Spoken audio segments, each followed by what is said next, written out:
மனோஜ்குமாருக்கு ஒரு ரொம்ப பெரிய தொழிற்சாலையில் வேலை. அவரோட வேலையே மற்றவங்க வேலைக்கு நேர நிர்ணயம் செய்கிறது தான். கோடி கணக்கில் போட்டு ஒரு புது இயந்திரம் வாங்குறாங்கன்னு வச்சுப்போம். அந்த இயந்திரத்தை வச்சு எவ்வளோ உற்பத்தி பண்ணலாம், எவ்வளோ உற்பத்தி பண்ண முடியும்னு சொல்கிற வேலை. முதல்ல மனோஜ் என்னவோ ஒரு தொழிலாளியாக தான் இருந்தார் 10-15 வருஷமாக. அதுக்கு பிறகு தான் நிர்வாகம் ஒரு அறிவிப்பு கொடுத்தது. தொழில்நுட்பம் படிச்சிருந்து டிகிரியோ இல்லை டிப்ளமாவோ வாங்கியிருந்தா அவங்க ஆஃபீஸர் வேலைக்கு அப்ளை பண்ணலான்னு. மனோஜ் டெக்னிக்கல் படித்தவர், டக்குன்னு அதிகாரியாக ஆயிட்டாரு. மனோஜ் தொழிலாளியாக இருக்கிறப்போ டைம் ஸ்டடி எடுக்க நிர்வாகத்தோட தரப்புலேருந்து வரும்போது இவரை தான் எல்லாரும் முன்னாடி பிடிச்சு தள்ளி விடுவாங்க. இவரோட குரூப்பில் 10-15 பேர் இருந்தாலும் டைம் ஸ்டடி எடுக்கும் போது இவரை வச்சு எடுத்தாதான் எடுப்பாக இருக்கும்னு. சில தொழிலாளிங்க ரொம்ப ரொம்ப வேகமாக வேலை செய்வாங்க. அவங்கள வச்சு டைம் ஸ்டடி பண்ணும்போது ஒரு பொருளுக்கான உற்பத்தி நேரம் 7-8 நிமிஷம்னா நம்ம மனோஜை வச்சு எடுக்கும் போது ஒரு 12 நிமிஷம் வரைக்கும் வாங்க பார்க்கலாம். தொழிலாளிங்களுக்கு எத்தனை லாபமாக இருக்கும். அதனால் நீ போன்னு மனோஜை தள்ளி விடுறது வழக்கம். மனோஜ்குமார் ஒரு காம்பனண்ட்டை தூக்கி எடுக்கிறதுக்கு முன்னாடி அதை நல்லா துடைப்பார். அப்படியே தன்னோட முகத்தையும் 4-5 தடவை துடைப்பார். மெஷினில் தூக்கி லோட் பண்ணுவார். மறுபடியும் வேஸ்ட்டை எடுத்து போட்டு கையை நல்லா தொடச்சிப்பார். முகத்தையும் வேர்வை கீர்வை இல்லாமல் கர்ச்சிஃபால் அழுத்தமாக தொடச்சிப்பார். மெஷினை ஓட விடுவார். நிறுத்தி கேஜ் பார்ப்பார். எல்லாரும் 2-3 முறையிலேயே சரியான கேஜை கொடுத்துருவாங்க. ஆனால் மனோஜ் 7-8 முறைக்கு பிறகு தான் கொடுப்பாரு. ரொம்ப பொறுமையாக வேலை செய்வார். அந்த வகையில் ஒவ்வொரு உற்பத்தி பொருளுக்கும் நேரம் அதிகமாக கிடைக்கும். போட வேண்டிய உற்பத்தியும் கம்மியாக இருக்கும். ரிலாக்ஸாக வேலை செய்வார். பதட்டமே இருக்காது. காம்பனண்ட்டை துடைக்கிறதும் கேஜை துடைக்கிறதும் அவர் முகத்தை துடைக்கிறதும் அப்பப்போ கீழே நழுவுற பேண்ட்டை மேலே இழுத்து விடுறதும் பார்க்குறச்ச டைம் ஸ்டடி எடுக்க வந்தவரை ரொம்பவே கவனிக்க வைக்கும். இத்தனை வேலை இருக்கா, ஒரு ஆப்ரேஷன் முடிஞ்சு ஒரு காம்பனண்ட்டை வெளியில் வர அப்படின்னு ரொம்பவே யோசிக்க வைக்கும்.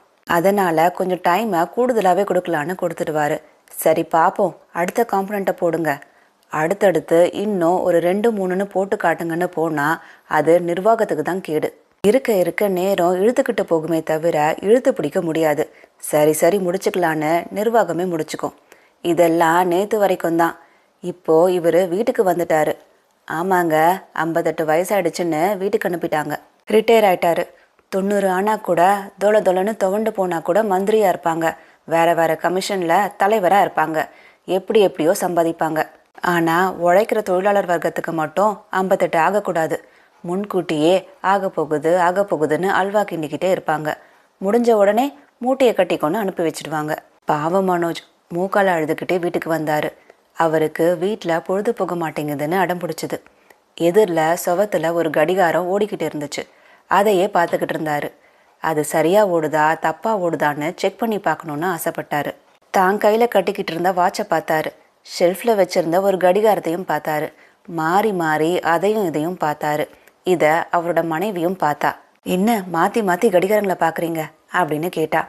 டைம் ஸ்டடி பண்ணுறேன்னு சொன்னார் மனோஜ்குமார். பெரிய கடிகாரம் ஒரு சுற்றி வரத்துக்கும் சின்ன கடிகாரம் ஒரு சுற்றி வரத்துக்கும் ஏதாச்சும் வித்தியாசம் இருக்குதான்னு கண்ணில் விளக்கெண்ணெயை ஊற்றிக்கிட்டே கவனிச்சாரு. உன்னோட வாட்ச் எங்கன்னு மனைவியை கேட்டார். ஆமாம், நீங்கள் 1000 கொட்டி அழுது தங்கத்தில் ஒரு வாட்ச் வாங்கி கொடுத்தீங்களே, அதை கேட்குறீங்களா அப்படின்னு அவன் நக்கல் அடிச்சா. உன் அப்பா என்னவோ எனக்கு தங்கத்தில் கடிகாரம் வாங்கி கொடுத்த மாதிரி நானும் உனக்கு தங்கத்திலே பண்ணி போடணும்னு சொல்கிறியா? ஒரு ஓடாத கடிகாரத்தை தலை தீபாவளிக்கு கொடுத்துட்டு பார்க்குறப்பெல்லாம் நல்லா ஓடுதான்னு கேட்பாரே, மறந்து போச்சா?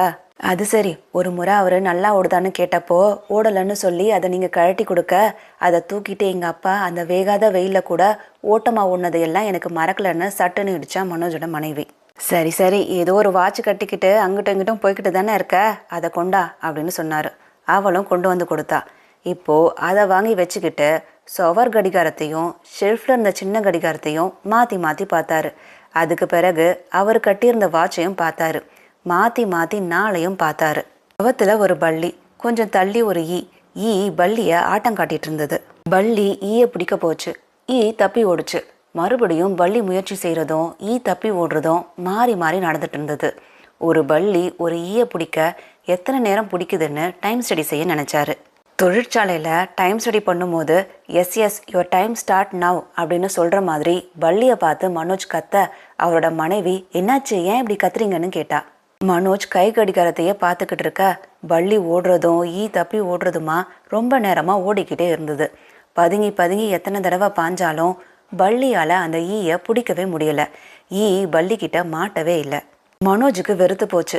எத்தனையோ டைம் ஸ்டடி பார்த்துருக்கோம், இப்படி ஒரு தோல்வியை எப்போவுமே பார்த்ததில்லைன்னு பதச்சாரு. வெளியே வந்தார். ஒரு நாய் பன்னி ஒன்றை துரத்துக்கிட்டு இருந்தது. பன்னி நாய்கிட்ட மாட்டிக்காம ஒரே இடத்துல ரவுண்டு கட்டி ஓடுச்சு. இதையாச்சும் டைம் ஸ்டடி பண்ணலான்னு அலர்ட் ஆனார் மனோஜ். அதுலேயும் பெரிய ஏமாற்றம். நாய் பன்னியை பிடிக்கல, பன்னி நாய்கிட்ட மாட்டவே இல்லை. உள்ளே வந்தார். காலையில் டிஃபனுக்கு மனைவி ஏற்பாடு செஞ்சிட்டு இருந்தா. என்ன செய்ய போற அப்படின்னு கேட்டார். நேற்று பொங்கல், முந்தா நாள் சப்பாத்தி, அதுக்கு முந்தா நாள் இட்லி அப்படின்னு சொன்னான். கேட்ட கேள்விக்கு பதில், இப்போ என்ன பண்ண போற? தூக்கமாக வருது, பாயை வச்சு படுக்க போறேன்னு சொன்னான் அவளோட மனைவி. ஏய் டிஃபன் என்ன பண்ண போற? தூங்கி எழுந்து உப்புமா பண்ண போகிறேன். சரி, நீ தூங்குறது அப்புறமா இருக்கட்டும், முதல்ல நீ உப்புமா பண்ணு, அப்புறமா தூங்கலாம் அப்படின்னு சொன்னார். ஏன், அது என்னோட இஷ்டம், எப்போ தூங்கணும் எப்போ உப்புமா பண்ணணும்னு நீங்கள் ஒன்றும் எனக்கு சொல்லித்தர தேவையில்லை அப்படின்னு சொன்னா திருமதி. எங்கள் அம்மா உப்புமா பண்ணுறது அப்படி ஒன்றும் பெரிய வேலை இல்லைன்னு சொல்லுவாங்க, உனக்கு எவ்வளோ நேரம் பிடிக்கும் அப்படின்னு கேட்டார். அதெல்லாம் ஒரு நேரம் போல் ஒரு நேரம் இருக்காது. ஒரு நேரத்தில் 10 நிமிஷத்துலேயே முடிச்சிடுவேன், சில நேரத்தில் 1 மணி 1:30 மணின்னு இருக்கும் அப்படின்னு சொன்னான்.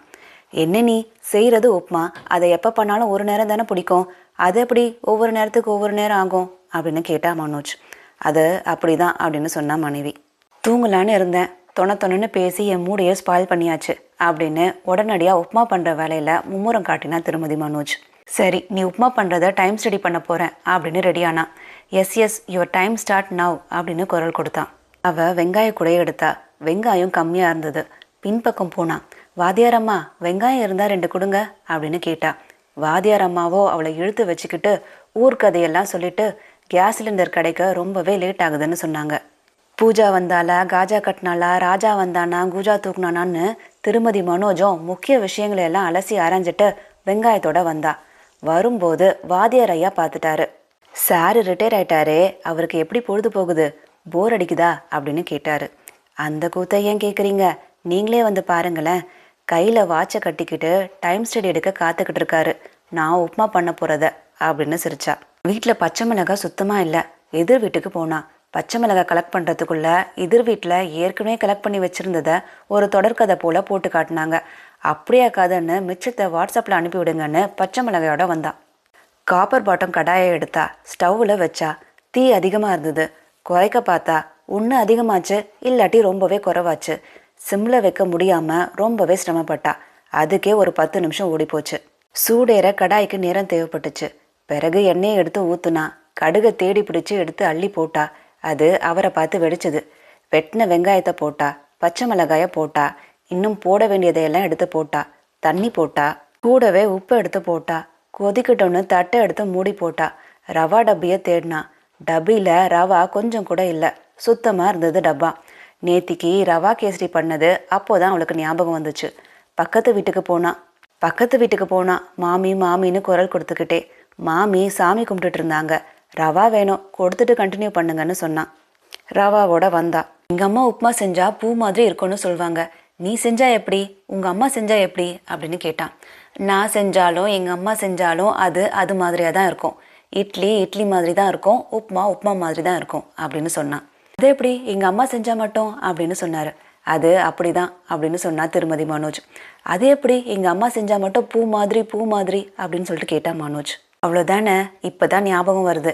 எங்கள் அப்பாவுக்கு நான் செய்கிற உப்புமானா ரொம்பவே உசுறு. அவர் வரதா மெசேஜ் வந்திருக்கு. உப்புமாவை அவர் சாப்பிடட்டும், நீங்கள் இதை சாப்பிடுங்கன்னு ஓடி போய் ஒரு தட்டோட வந்தா. தட்டில் தும்பப்பூவும் ஒரு முழ மல்லிகைப்பூவும் இருந்தது. ஐயோ அப்படின்னு அலர்னா அவன். பின்ன என்ன அப்படின்னு கண்ணை உருட்டினா அவன். உப்புமா மாதிரி தான் இருக்கும், அப்போ தான் அது உப்புமா, இல்லைன்னா இப்படிதான்னு சொன்னா சத்தமா. உங்களுக்கு தெரியாதா அப்படின்னா. இப்போ தான் தெரியுது அப்படின்னா மனோஜ். என்னது அப்படின்னு கேட்டா அவ.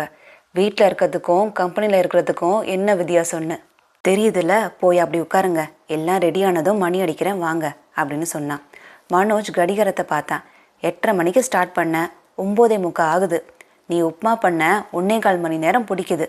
அது எப்படி எங்கள் அம்மாவுக்கு மட்டும் 5 நிமிஷம்தான் அப்படின்னு கேட்டான். அவ சிரிச்சா. ஏன், நான் கூட தான் பண்ணுவேன் அப்படின்னு. எப்படி அப்படின்னு கேட்டான் அவன். இதை இப்போ சொல்ல முடியாது, வேணும்னா நாளைக்கு சொல்கிறேன். கஞ்சி வச்சு தரேன் குடிங்க அப்படின்னா. அதான் உப்புமா இருக்கே, அது வேற ஏன் அப்படின்னு கேட்டான் அவன். மறுநாள் அவர் சாப்பிட உட்காந்தாரு. என்ன டிஃபன்னு. 5 நிமிஷத்தில் உப்புமா பண்ணி தரேன்னு சுட சுட உப்புமா கொண்டு வந்து கொடுத்தா. 5 நிமிஷம்னு சொன்னேன், ஆனாலும் 3 நிமிஷத்தில் ரெடி பண்ணிட்டேன் அப்படின்னு சொன்னான். நேற்று செஞ்ச உப்புமா ஃப்ரிட்ஜ்லேருந்து எடுத்து சூடு பண்ணி கொடுத்ததை சொன்னான். என்ன ரொம்ப சூடாக இருக்கான்னு கேட்டா. உங்கள் அம்மாவுக்கு 5 நிமிஷம்னா எனக்கு வெறும் 3 நிமிஷம்தான் அப்படின்னு சொன்னான். எப்படி இருக்கு உப்புமா? நிழலோட அருமை வெயில தான் தெரியும்னு சொல்லுவாங்க, அது இப்போ எனக்கு தெரியுது. என்ன உளறல் அப்படின்னு கேட்டா. கம்பெனியில் அது நேரத்துக்கு கிடைக்கும், நேர்த்தியாக கிடைக்கும். இப்போ எனக்கு எல்லாமே செமத்தியாக கிடைக்குது அப்படின்னு சொன்னான்.